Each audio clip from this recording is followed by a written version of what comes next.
Hey guys, this is Dan from 1QB Dynasty Dan on X, and you're listening to the Hot Seat.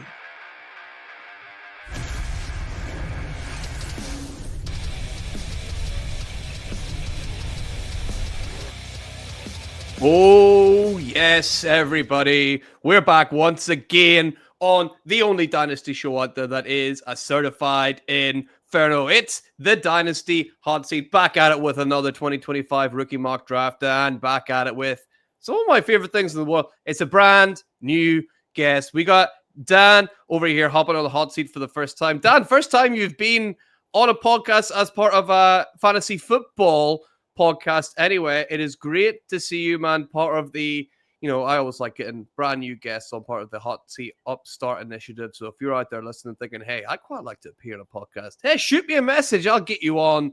Got time for everyone. Dan, can't wait to get chatting to you. How you doing, mate? Good to meet you.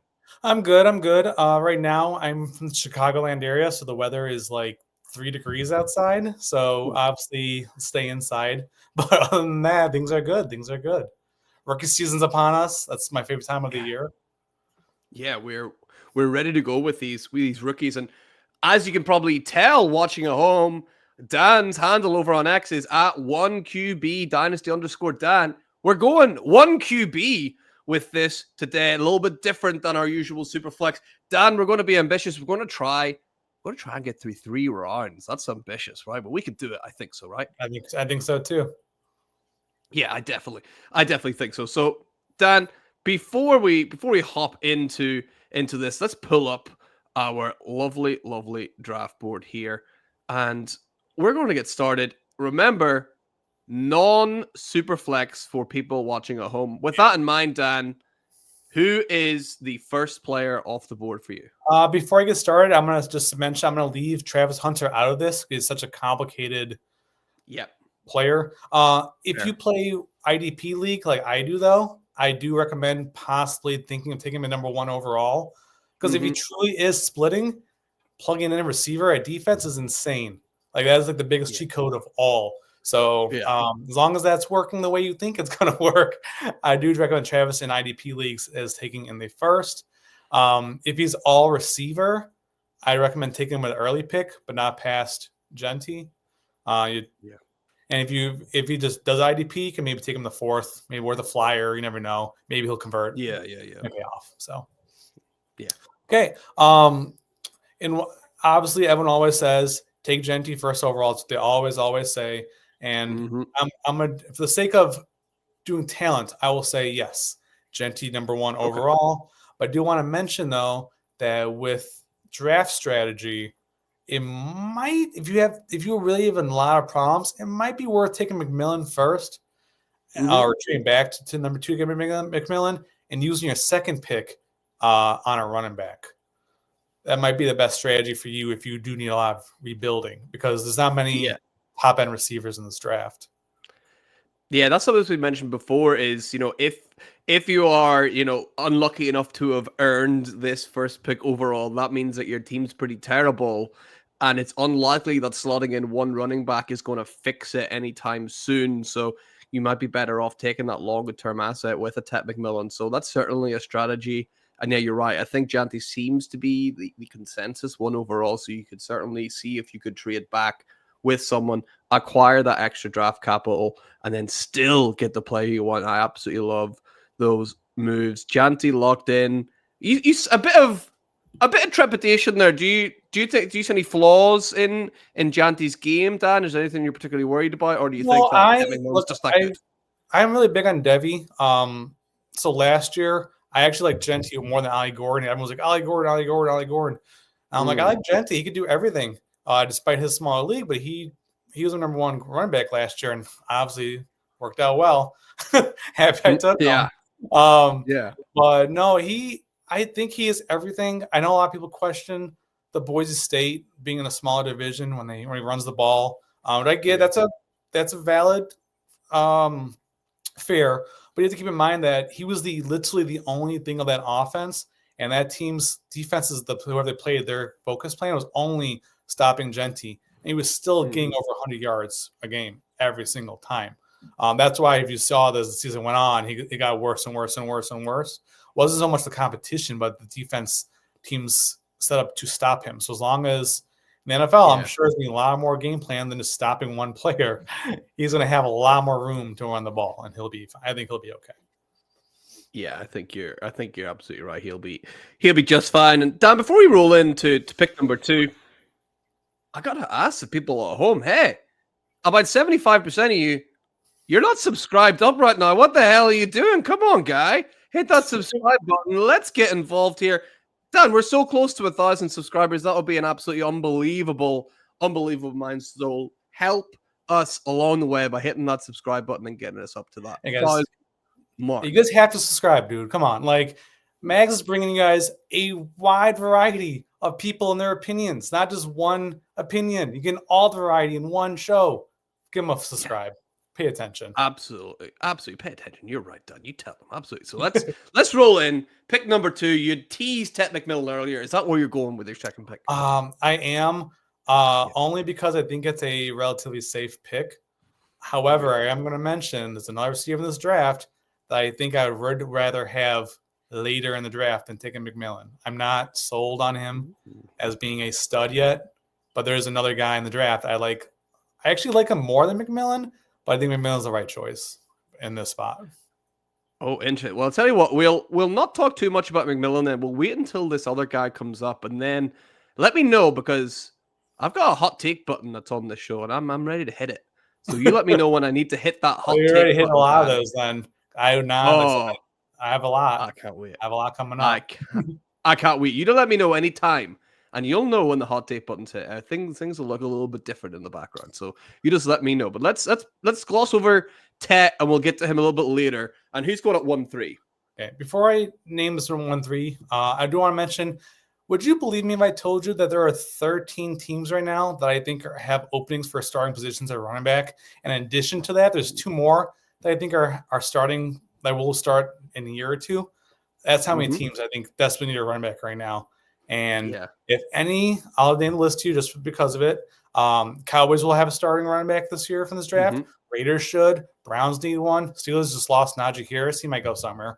Chargers need one. The Vikings are going to need one. The Broncos need one. The Chiefs need one. The Patriots, Stevenson's all right, but he probably could be improved.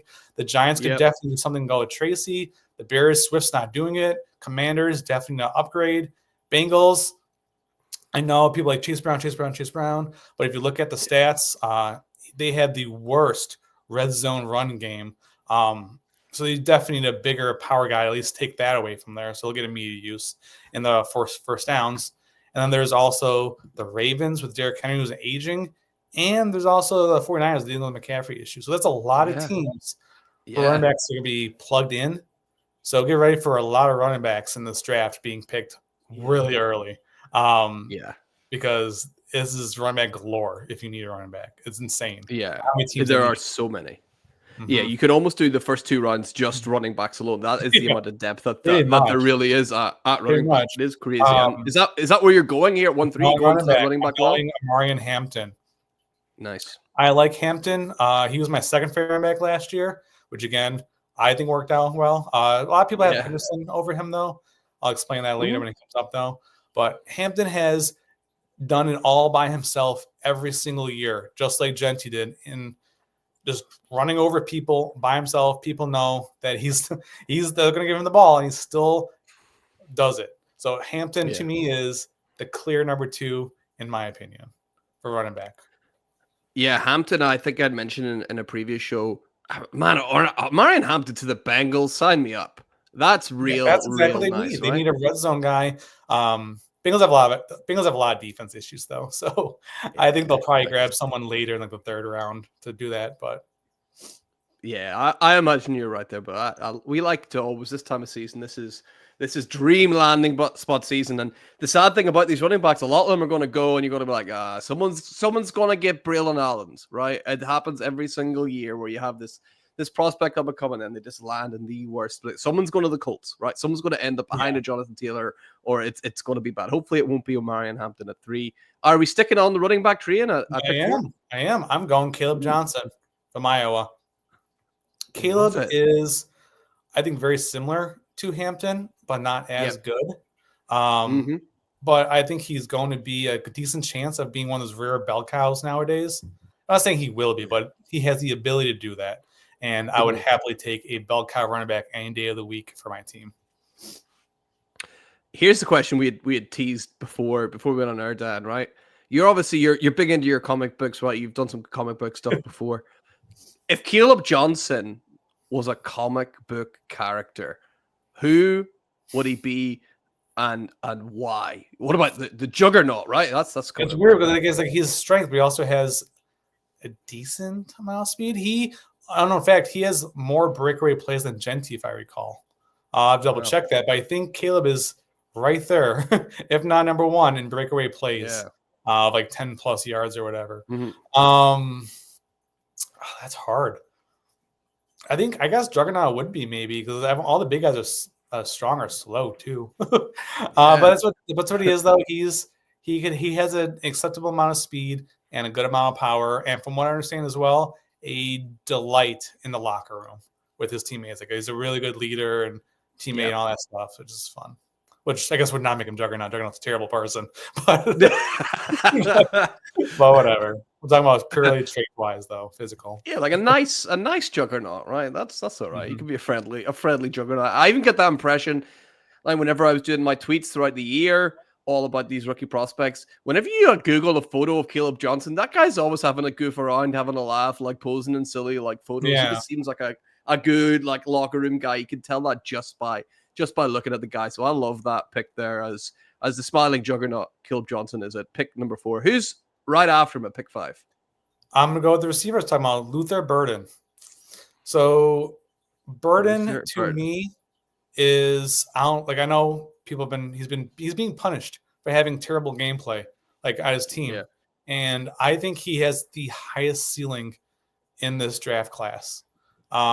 He is a faster version of Debo, and he has the speed, he has the agility, he has all the movements, the faking, he has everything he needs to be. He's a space creator, finds space.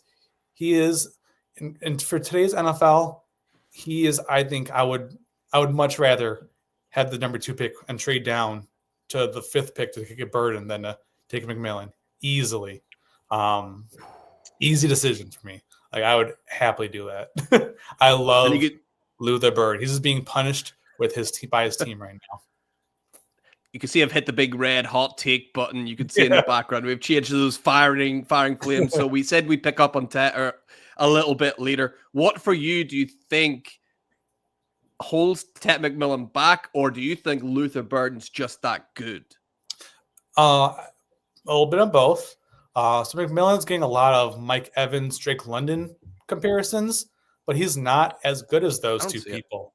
Yeah. A lot of people are making those. Everything I'm listening to, like he's like Drake London, he's like Mike Evans, but he's not as good as those two people. I promise you that. Okay. He gets stopped a lot, and he's not very aggressive in the line as well. Like he's not bad, but like he gets pushed around a little bit, and he's from a weak division. Like the NFL's even tougher cornerbacks. I'm not saying this is a red flag, like you should avoid him. I'm just saying that he's not the talent that he's going to treat as high of a talent as he's going to treat right now. I think Luther Burden is a way higher ceiling than him. And again, in today's NFL, fits perfectly for what teams are going to want to do. In addition to it, keep in mind that he's probably be drafted later in the draft, which means a better team.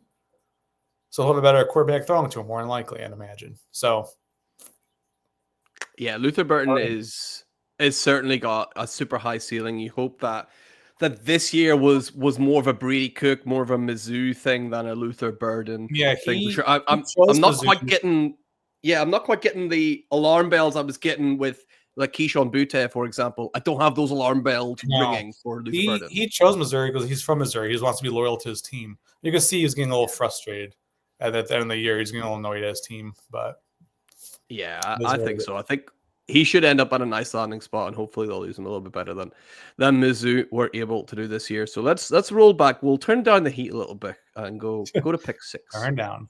Okay, pick 6. I'm gonna go Trevion Henderson. The reason why I think he's the second most talented running back in the class, for the record, but I don't think he has the ability to stay on the field the entire game like a bell cow running back could possibly do. He's more of like a split back guy, and that's the only reason why I have him here. Obviously, it worked out for Gibbs. Gibbs is actually a good comparison. Gibbs is killing it, but let us see what happened. Maybe Ben Johnson was a big part of that. Who knows? But I do think that Henderson has that kind of running back where like he could handle the full load if you need him to, but he really shouldn't handle the full load. It's better to have him split and share a backfield. I think with his injury history as well, you almost want him to be in that split backfield, right? Yeah, and he was great this year. Yeah, he was absolutely superb with Judkins, who a lot of people have Judkins going right back to back with Henderson. Do you have Judkins at 1-7 or have you gone somewhere else? No, I don't even think I have Judkins in the first round. That's on the hot takes you'll find out about. Yeah, okay. My next pick, I'm actually going to go, again, hot take though, Loveland. Not Tyler Warren, Loveland. Colson Loveland up at set. It's not quite super hot take because I've got Loveland ahead of Warren as well, so I'm not going to hit the hot there take you go. You see what I see then. Yeah. So talk to me about him. Well, Loveland was the number one tight end in the entire class for a reason, and he just got downgraded like maybe a month ago to be the number 2 guy to Warren. But people forget that Loveland is a better receiving tight end. He has the ability to block. He's also getting punished because of his terrible pass game. They've had 3 quarterbacks, so they couldn't find one. They were terrible this year. He led the team by a large margin receiving wise, and he's a tight end. And he's faster and he's younger. I don't know if I mentioned that already, but he's younger. And Warren's older, and he's beating up on younger people. I'm not saying Warren's bad, but I'm saying it's more impressive when you're young, succeeding all the time to college than getting a later age and then succeeding, which is usually a really big red flag. I believe Warren, though, was it Theo Johnson that was above him? I forgot the tight end was above him, but he wasn't playing last year because he's someone above him in the lineup. But either way, Loveland's been doing this for years. This is the Warren's first time. And I'd feel a lot safer taking Loveland than taking an older prospect with Warren. Yeah, Loveland's suffering a little bit. Like Warren appears to be more of the new shiny toy, right? Where you're like, oh, look at this guy. And you're kind of forgetting it's like, well, you kind of already have a really nice toy over here. Like Colson Loveland is like, yeah, he's pretty damn good. So it's maybe more flavor of the month. I've described the analogy before, Dan, as like being one of like the cool kids. And it feels to me like Tyler Warren's one of the cool kids right now that everyone wants a piece of, and people are kind of forgetting about Colson Loveland a little bit. Yeah, he literally was the Michigan pass game offense last year. And this past season, again, he was that piece. And which is huge if you're a tight end, you could do that, which Warren did too. Don't get me wrong. Warren did the same thing in his place. But Loveland, I thought, did it at a better rate at a high level last year than. Yeah, I love Loveland there at 7. Great pick for him. Who's following up at pick 1-8? I'm going to go with Emeka Egbuka. I think he is the safest receiver in the draft. You're not going to get a lot of them, but you're going to get a for sure play you could plug in like your flex maybe. I would have a good play. I think he's a constant flex play for you in Dynasty. So, and he's in your late first, why not be safe, right? Like I think the first round picks typically have like a 50% hit rate where they actually do well. Yeah. Why not be safe at this point, right?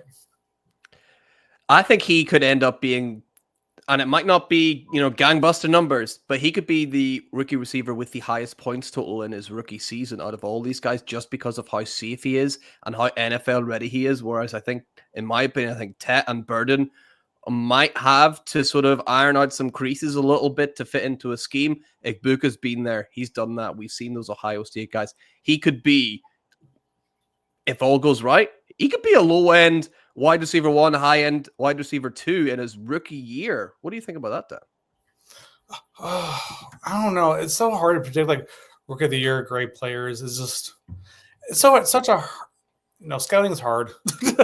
Yeah, tell me about it. I do think, like, last year, like, I was really big on Ladd, and I was saying I think he's going to be the number 2 receiver his first year, not – in the class, but his first year, he'll, I think, be the number 2 receiver. And I think he was actually. I think it was third, I think. Was he? I thought Thomas was first, then McConkey or Ladd was second. Neighbors had more yards than him too. I would say so. I thought he had his injuries, so he was number 3. Sorry, I'm thinking of fantasy points. Apologies, not yards. Oh, I'm talking about. Well, I guess I don't know. Either way, I actually had Neighbors number 1 from our receiver last year. That was a really hot take, and people were like, "What?" And here we are. Here we are. Neighbors fit the modern NFL a lot better. That's why I liked him more.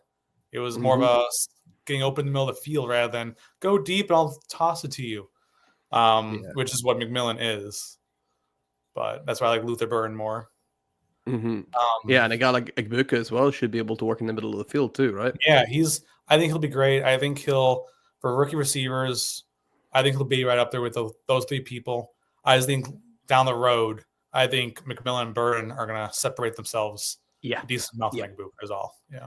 Yeah, I'm right there with you. I think Rick Buka seems to be the more well-rounded guy right now, but doesn't have the ceiling of a typical. Too, he's been fighting off JSN, Harrison Jr., Jeremiah Smith, Golden Tate. I think he was there with Garrett Wilson as well, and Olave. Like he had the hardest crop of receivers to compete with ever. Like any other in history. He just got rid of Marvin Harrison Jr. and then Jeremiah Smith walks in. He's like, oh my god! Still the Ohio State leading, I believe, yard receiver for history. Wow. I think it's yardage. It might be receptions, but I think either way, he's a history number 1 in Ohio State receiving core receiver. So, which is maybe the most prestigious college receiving title you can. He's really good. Yeah. Last year, I think if he came out last year, I think he was my number 5 receiver after Ladd. Yeah, that seems about right to me. So it's great value getting him a pick. Yeah, to get him a pick 8 is definitely great value. And who's following him up at pick number 9? This is where it gets hard. I think after this, it's really just one giant tier. So pick your guy. And I'm gonna go Tyler Warren. He's going to be a starting tight end. For sure. Obviously, landing spot makes a difference in this, but he's going to be getting the ball. Good tight ends are hard to get. Let's go Tyler Warren. Where do you expect him to go in the actual NFL draft? A lot of people don't mock him here, but I think he's a good chance he'll go there. I think he's going to the Saints because he could do that Hill role where he does everything, Taysom Hill, and they just need a tight end in general. So, it's one of the biggest gaps they have. So that's my guess. Obviously, draft all surprises you. I didn't think Penix was going to go to the Falcons. Here we are. Yeah.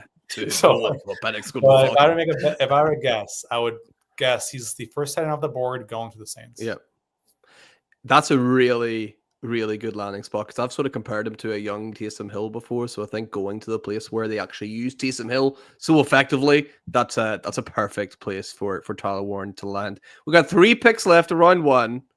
Well, who's going next at pick 110 for you? 110.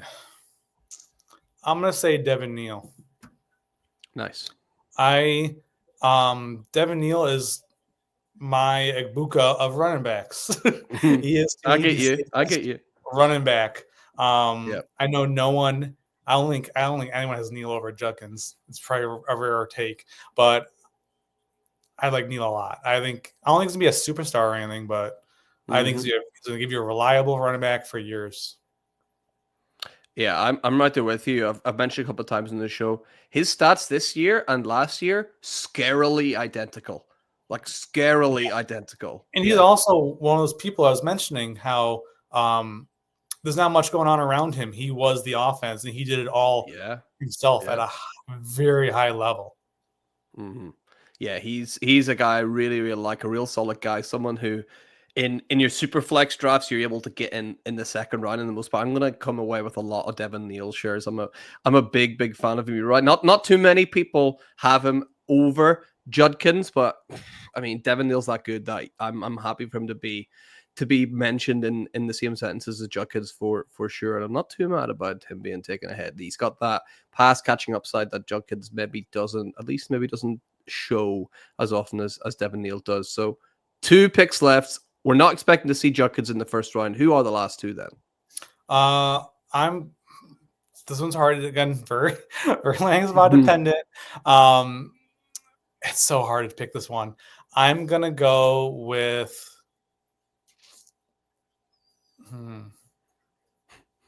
It's hard. This is why it's called the hot seat, Dan. This is why I started the show. Like it was just that feeling you get. I know. It's like what I want to make wrong, even though there's no effect on these my teams. I'm gonna go with for the sake of receiver rarity, I'm gonna go Golden. Okay. Because all right, after Golden, there's only one more receiver I really like, and that's really about it. Golden is just a really hard worker, has done it his whole entire life. Came into Texas. He didn't get a giant market share because he kind of later on he increased it. So don't let that number fool you. But I think he's gonna be taken the first round. I think more than likely, find a job, and he's gonna get the job done. Not exciting, just I think a safe player. Great hands. And again, in a rare receiving class like this, it's only a couple you like. May as well take the receiver, right? Yeah, he's a real solid prospect for sure. I think he really suffered with Quinn Ewers this year. I was not impressed with what I seen with Ewers. He actually played really well with Arch Manning. Whenever I watched them together, they seem to have a good rapport. So Golden is a guy that might be that one, like maybe not. He's not as good a prospect, or at least not in my opinion, as Brian Thomas Jr. But people are kicking themselves with Brian Thomas Jr. I'm like, why did I take that guy higher? Brian Thomas was the highest ceiling, the lowest floor last year. Him and Ladd, I was very back and forth. So I took Ladd in one. Then I had the same decision. I took Brian Thomas in the other. I'm like, I may as well just mix up my asset here. And we won both times. Yeah, I did. But they were both. Yeah, Ladd was safer, I thought, but Brian had the highest ceiling of anyone in the draft. But he also had like a really low floor. He was a body catcher. Not many people caught on to that, but he's a lot. So it worried me a little bit. Yeah, but he's turned out just fine. Hopefully, if Golden gets anywhere near that, he'll be absolutely delighted. And one more pick in the first round. Where are we going? I'm gonna do it just for fun. Scatterboo. I love Scatterboo. I don't even know. I don't know Scatterboo. Obviously Scatterboo. I like him. I think he's a really tough runner. Way tougher than Judkins. That's why I don't know why people keep saying Judkins. He's way tougher than Judkins. He's an incredible balance. Again, depends on how much people like him. I think he's one of the hardest workers in the draft class as well. Yep. He's if he gets a good spot, gets taken the third, fourth round, I think he'll really pay off as like a nice little bulldozer, like the Hulk. Yeah. But he will. He's really, really. I think he's a lot better than people realize. I was big on him. I think the middle of the year, and then people kind of came on later on him. It kind of became like a fancy topic of discussion. The playoffs really helped. But he's not going to be anything special. He'll be a split back guy probably. Yep. As are most guys now, right? So it's not it's not like a dig on people now. It's like I just don't think you're going to get him and be disappointed in him. That's all. Yeah, I completely agree with you. And that's the end of round number 1, Dan. What a great start you've made. In round 2, and then if we're going to get to round 3 as well, we're going to switch it up a bit. I want you to give me 3 guys. Your 2-1, 2-2, and 2-3. And then we'll focus in on only one of those guys to chat about in a bit more detail. Before we get into it, of course, if you've made it this far, thank you so much. If you haven't already, hit that like and subscribe button as well. Let's get this channel up to 1,000 subscribers. We could do it. Dan, a question for you. Yes. We don't often do 1 QBs. Talk to me about quarterback here. What do you do with the quarterbacks here in a 1 QB league, and how does it change compared to Superflex? So I like 1 quarterback because when I grew up, I played 1 quarterback. Superflex wasn't even a thing when I was a little kid. And why is everyone making this change? And the topic I got was usually puts more value in the quarterback. I'm like, well, yeah, but now that everyone's valuable, like even the backups, this is way too much power for the quarterback. So I like 1 quarterback, and obviously it's still needed. You want a standout player, so. If you take a quarterback in the first round, you need to have a starting quarterback. That's why the issue you have one is. Other than that, though, you could honestly expect a quarterback taken in the second round, because that's when you want to have backups, obviously. So I think a second round quarterback is we're going to see these guys pop up in one QB. And what happens with a player like? So I remember last year the debate between Jaden Daniels and Caleb Williams. I sort of said if you're playing one QB, you should be taking Jaden Daniels every single time above Caleb Williams just because of that upside. I know, do you have to do that as well? Yeah, that ceiling is. I don't really think so. Like the scramble, I do something called QB Premium on one of my leagues I love, and kind of rewards the quarterbacks for throwing more so on passing. So it still adds value to the quarterbacks, but it rewards you for throwing the football, not for scrambling. So it kind of takes away the advantage partially of a scrambling quarterback like Lamar Jackson and Jane Daniels. They still get their points. In my league, Lamar Jackson is still the number one quarterback. It's not like all those yards vanish, but it's a closer fight because of that premium I put on it. So I get points for like first downs, stuff like that. Yeah. I quite like that. Bonuses. But no, it's scrambling quarterback is a very nice thing to have, but you have to make sure you're the guy who does it safely. You don't want someone like Robert Griffin III running around and getting demolished out of the league like so soon. You gotta be safe about it. Yeah, we'll see if we get to any scramblers later on. That'll be interesting to see if any of them come out. There's only one that comes to mind, and he's a real divisive player. I don't know if we'll get to him in the top 3 rounds. We might. Let's. I know you're talking about. We're absolutely not getting to he's to me just a crazier version of Anthony Richardson. That's all he is to me. Yeah, man, he is a renegade. People are going to fall for it. People are going to watch the combine, and people are going to fall for it. It's going to be interesting. The biggest danger is falling in love with potential. That's the biggest danger. Yeah, man, tell me about it. It's I've fallen for that many times. So let's try and avoid that in round 2. Let's go 2-1, 2-2, 2-3. Yeah. Who are your players in these positions? And we'll pick one. For 2-1, let's go with Sampson.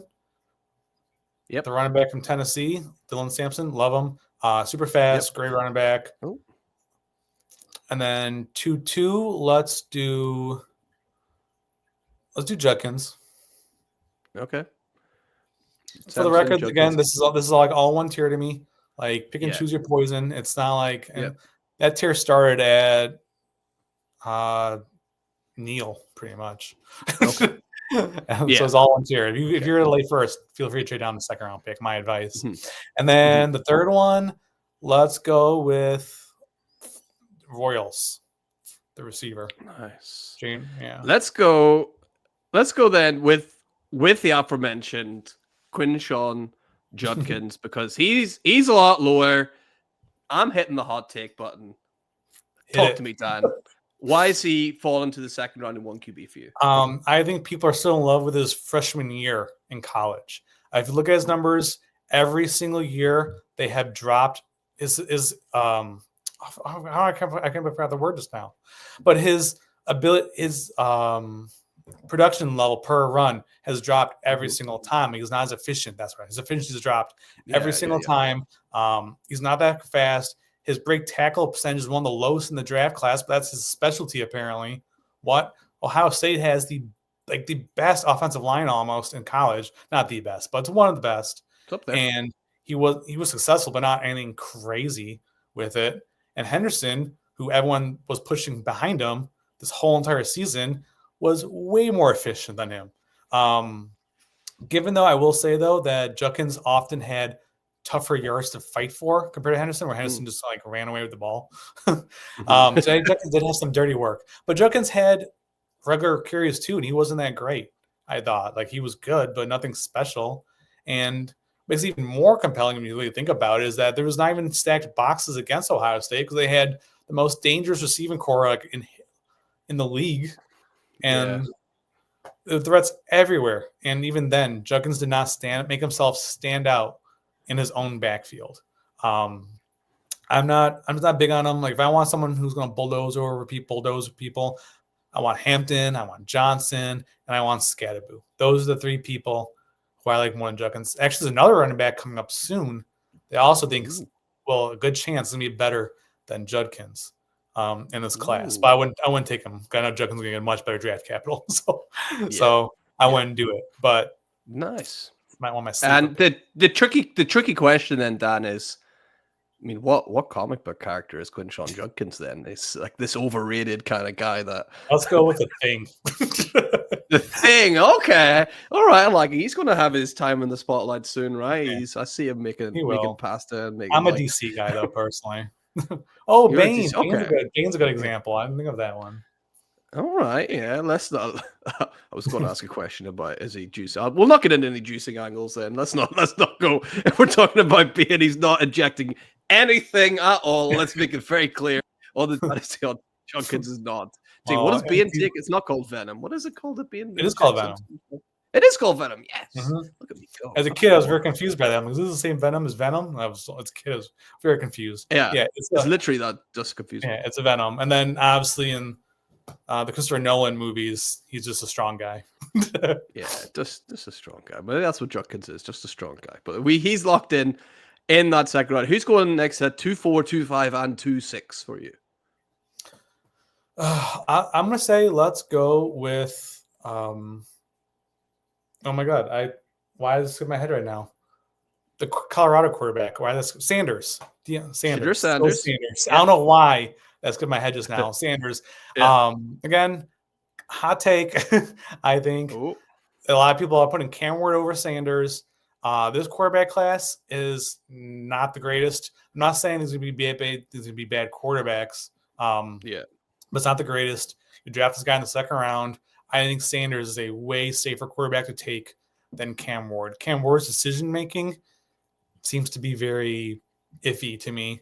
And Sanders had the worst offensive line ever. He's still extremely accurate. He doesn't have a strong arm, but neither does Brock Purdy. And Brock Purdy's doing great, right? Good, yeah. So it's just giving him time to throw the ball is, I think, all he needs. And I think everyone's like, oh, he's Travis Hunter. Yeah, who else? Name a player that's great. Nothing great. He's I forgot the receiver's names. Another smaller one, but he's nothing even close to being an NFL talent. I call Horn in there, right? Maybe. Yeah, I think. But he's barely NFL talent at all. He's not anything special. It really was only Travis Hunter, and he was making it work. Yeah, and he was playing both sides of the ball as well. So he's locked in there as your QB there. Who were the 5 and the 6 as well that were going in that same tier? 5 and 6.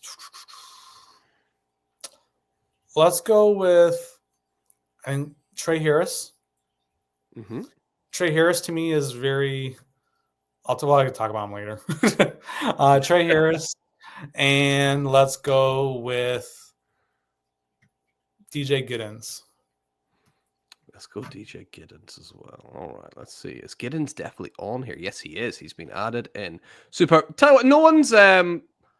We spoke a wee bit about Sanders. So how about a quick little word? You wanted to say something on Trey Harris. Just a quick little word on him then. He also has a red flag to me with the older age production. I had that with Xavier Legette last year. Worried me, but I can't give him some benefit of the doubt, and that seems to be my poor decision to take him as of this moment. But older, it seems like every single time, if you are an older receiver and it took you till you were older in the league to succeed, that is a giant red flag, and they typically always fail, it seems like, every single time. And this is what Trey Harris is.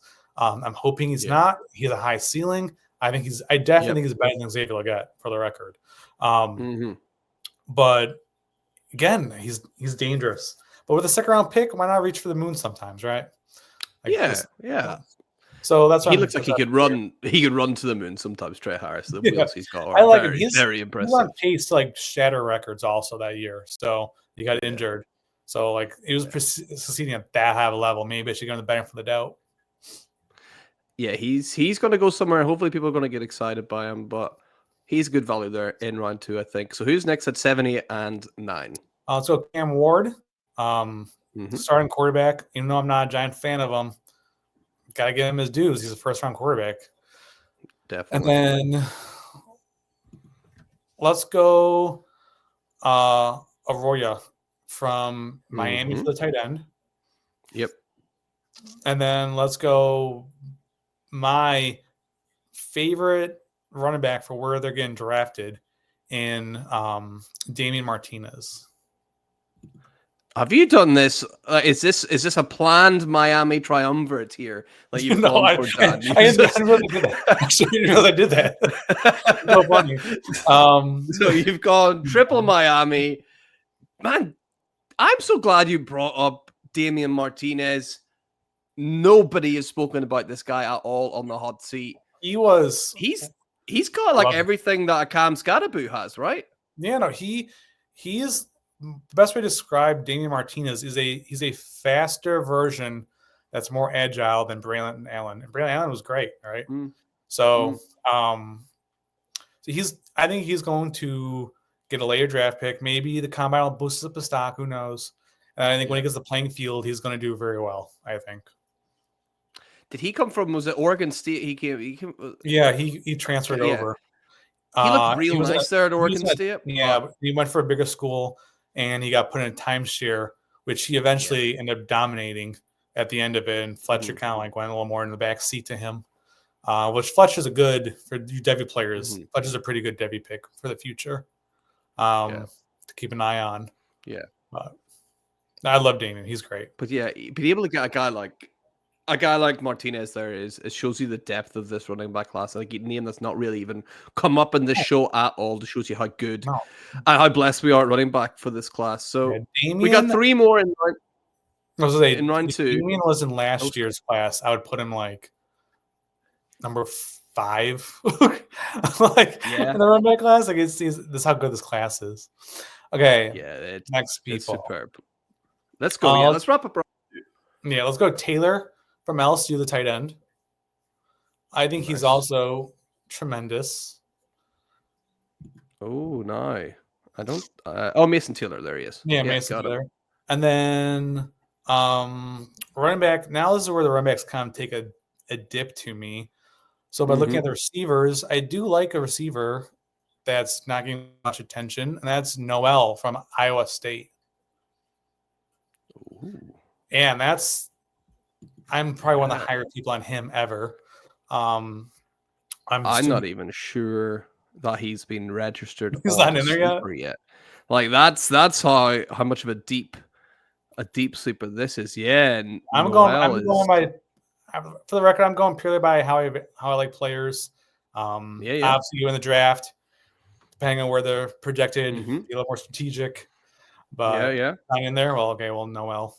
I'll leave that one blank, and hopefully people will remember where he went. And then who's the last one? And I'm gonna say Ollie Gorin. Like, there's a part of me that doesn't want to let go of Ollie Gorin.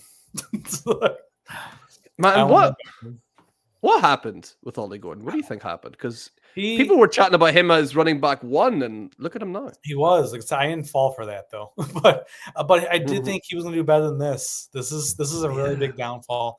If you look at his numbers, they weren't that bad as people are making them. They're exaggerating it a little bit. But he really does have a low. He did face a lot of boxes too. Like there was a pretty big box he had to face all the time. But his efficiency went down. Like even like after contact, until one of the lowest. Like it was everything was dropped. Everything for him. And he gained weight, which who knows if that's even a good weight gain. Like we'll figure it out. Like it. Yeah, we'll figure it out. And then he had his off-season issues. So I don't know. I hope he could lose the weight, get it all back together, and be good again. We'll see. But there's a chance. Yeah, but if he does, maybe it'll be a lot better. Who knows? But I think I liked him really. At 212, I'm happy with him at 212. Yeah, I think he got to be this worth the shot at the upside there at 212 for sure. And let's keep rolling with this, Dan. We're gonna keep going into round 3 this time. Just to make sure we stay on time, don't give me 3 names. Give me 4 names in a row, and we'll do just the 3 guys to round up. Who you got? Before I do that, could I talk a little bit about Noel and Taylor really quick? Oh, not Taylor. Let's do it. In general, really quick. Do it.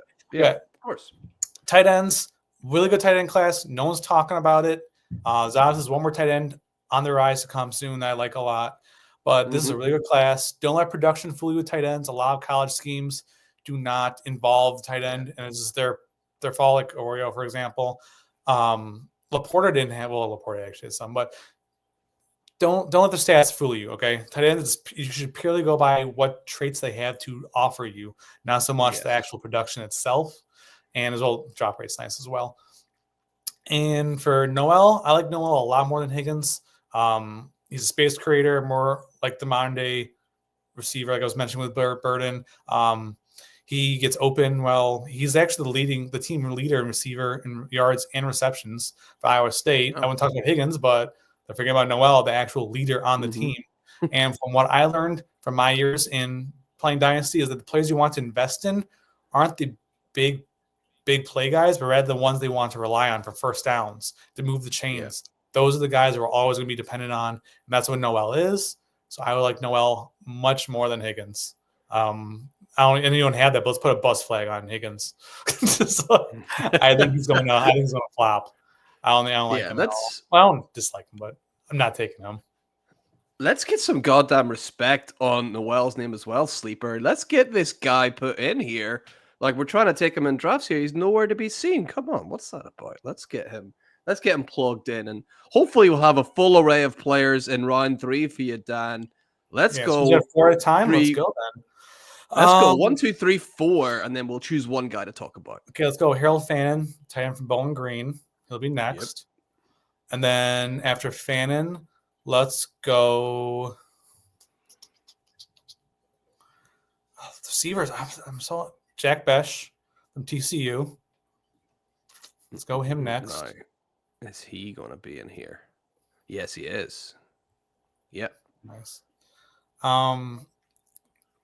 Let's go running backs now. I would say my next running backs on the list would likely be RJ Harvey and Rashard Smith are my next 2, I'd say. All right. There's a guy, and let me tell you something. Actually, Rashard, I don't know if you can do it. Actually, put Smith over Harvey. I like Smith more than Harvey.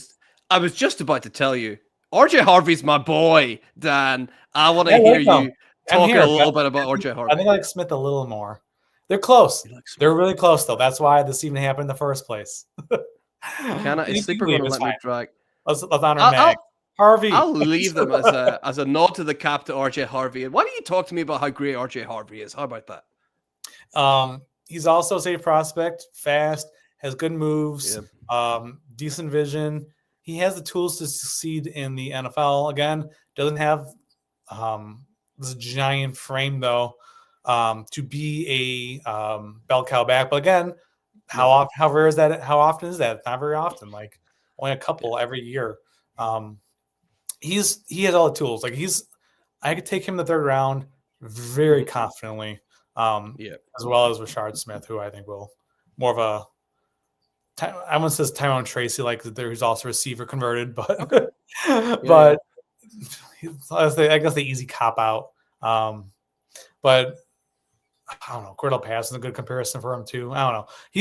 They're both Gibson, right? They're both really, really good running backs. I have them neck to neck, and you should not be sleeping on any of them for sure. Yeah, I love that value in the third round. Let's go 5, 6, 7, 8. Then shall we? Who we got there? Okay. Let's go with Jordan James. Yes. I don't know if it's gonna be in the system, but Tootin from Virginia Tech. Yeah, fun player to watch. Then let's go. This is where the receivers. I'm like, Restrepo. Let's do Restrepo. Yep. And then one more. Let's go Bond. Isaiah Bond. Yeah, his stock has, plummeted. Why do you think that is? Because before, when I first started these, Isaiah Bond was undisputedly ranked ahead of his teammate Golden, and now look where he is. What's happened? Golden took his job. Like, as simple as that. Bond has never done anything special in the college. He has the skills to do it, though, and that's why I'm taking him here, because at this point, it's just more of dart throws. And Bond has the higher ceiling than anyone in the third round, in my opinion. Smith might be higher, but he has a super high ceiling, so might as well at this point take the ceiling sometimes. You'll find out in a second, but I'm a huge fan of just taking running backs in the third and fourth round. Me too. Because they tend to have at least see their moment shine, whereas receiver typically will fade away and never be used. And I love running backs. Like everyone should have at least 20 backs in their rookie draft take. I think like if you have 4 rounds, you don't often see a Puka Nacua come along. That's why they're so special. I'm disappointed on him too. Yeah, man, you see a lot of Bucky Irvings. You see a lot of Tyrone Tracy's. That happens year after year after year. And one of these guys that we see, hopefully my boy RJ Harvey, but it's gonna be one of them, right? It's gonna be. I told you in the video, there's like 13 openings for running backs. There's gonna be a lot of players getting rep. And these running backs are gonna get that rep. I completely agree. And we got 4 picks left. I wonder how many running backs we'll see at 3-9, 3-10, 11, and 12. This is where the running backs are like, do I really want them? And it's the same with receivers. They're like so iffy. Let's take Etienne from Georgia. I think he could definitely been better, but I think he'll but I don't mind. I like him enough to take him. He's somehow not in here either. He's weird. Not. Yeah, I would have thought he would have been locked and loaded to be in there, but apparently not. To be honest, I thought he was going to go back to school, but yeah, him declaring. I thought so too. He didn't. Yeah. He's not in there weirdly. So let's go next to 310.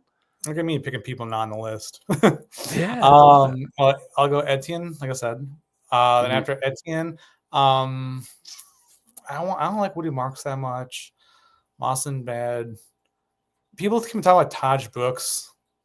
I only see it though. Yeah. He's somehow not. Is he on? He's not on the list either. Taj. Poor old Taj over at Texas Tech is getting no love. Let's go Iowa Manor. Okay.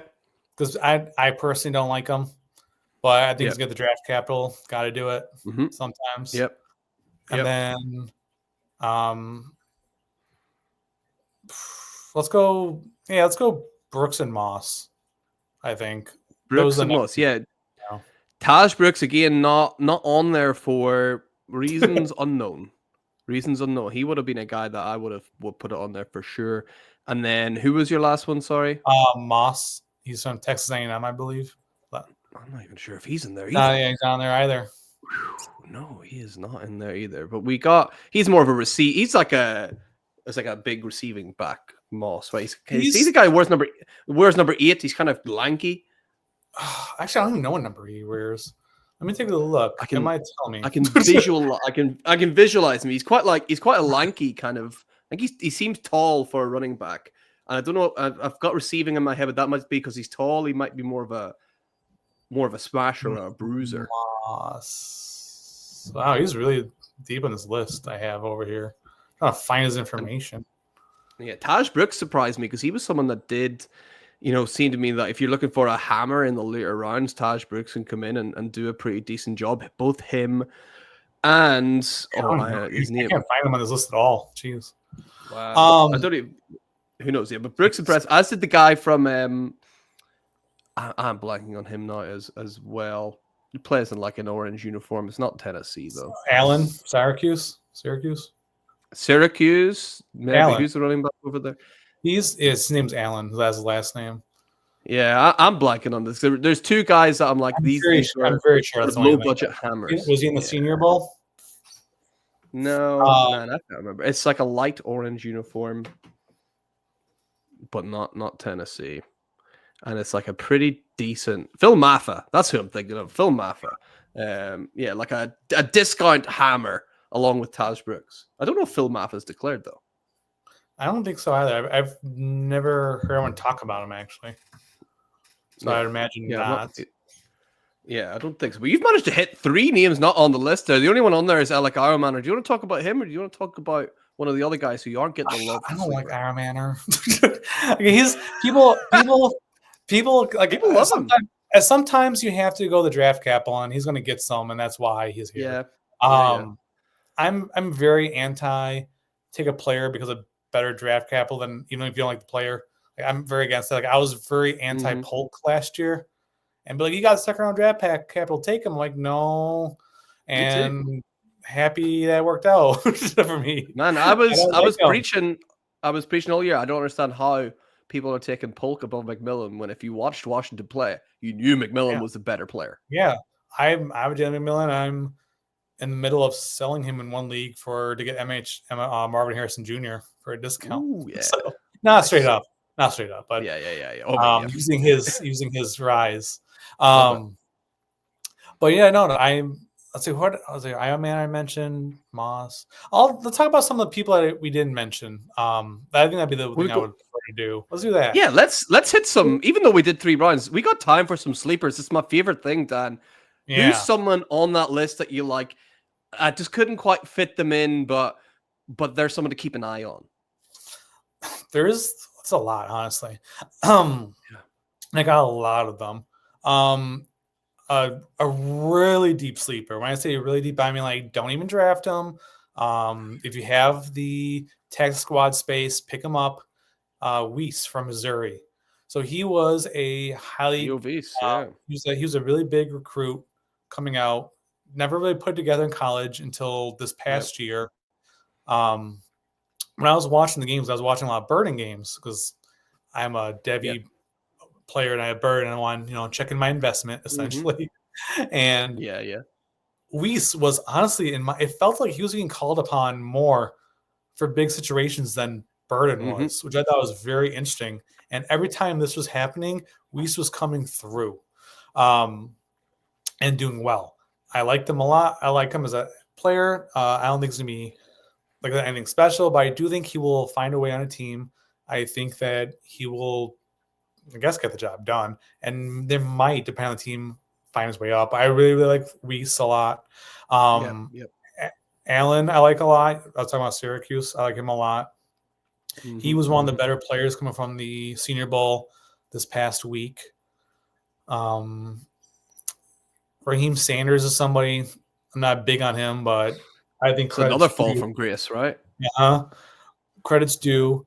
And tight ends, there are. I'm not going to go in depth with them, but there was Helm, Eurosec, Gadsden, and Ferguson, who are also tight ends that I think will probably be drafted in the 3rd, 4th round. The most tight end names ever as well. Yeah. Like you just said those names, like what position do they play? Oh, tight end. Yeah. Like there's all 4 of them. Like I think there's something to keep an eye on. Late round tight ends tend to come through a lot, as I noticed as well for you. Yeah. Like I don't know why they just do. So with a later pick in like the 4th round, I really recommend taking one of those tight ends as well because they're will likely find a job, in my opinion. I'm going to throw you the one name that's something mentioned.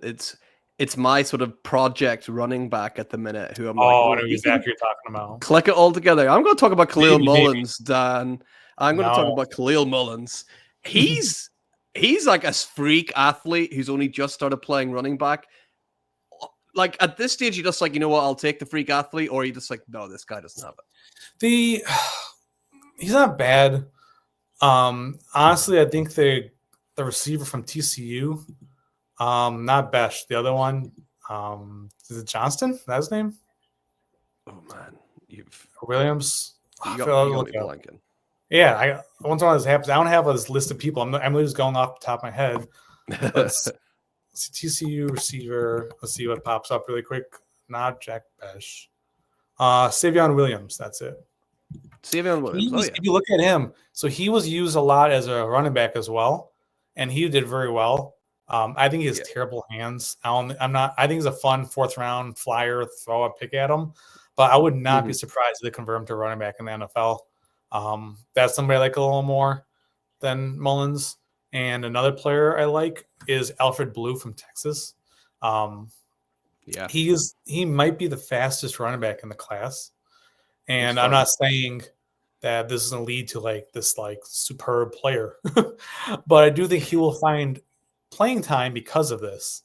Like I was a really big Keen Mitchell fan couple of years back when before he was undrafted. I'm like, I want Keaton Mitchell. He's going to find a spot despite him being on the Ravens, and he did. And he did well. So speed, do you have speed? They will find a way to put you on the field. So Blue's another really big, really good dart throw on the 4th round or later that you might not be drafted either.